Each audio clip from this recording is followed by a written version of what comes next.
I'm a huge arts and crafter, so I need to cut papers all the time. Of course, I'm picky and need to make sure they're even.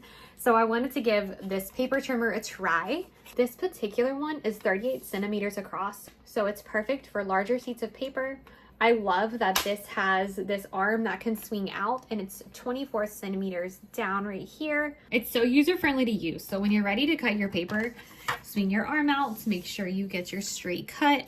There's this plastic piece here that you're gonna wanna lift up. There's a black line along here that's gonna indicate where the blade is gonna go through. So line your paper up according to where that black line is so that you know where the cut is gonna go. Put this plastic part down.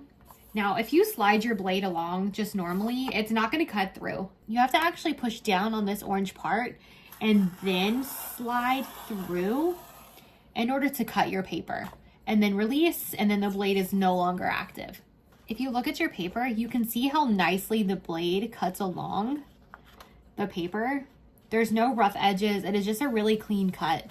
Speaking of blades, I've had this paper trimmer for a little over a year now, and I've personally never had to change this blade yet.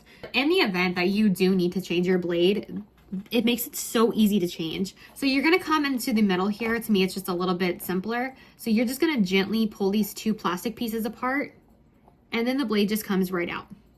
Of course, just be very careful doing this because that is the blade right there.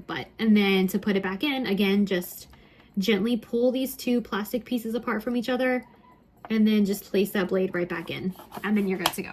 This paper trimmer has been so perfect for all of my crafts, all of my projects. It's done everything and more that I needed it to do. So I would definitely recommend if you need something similar.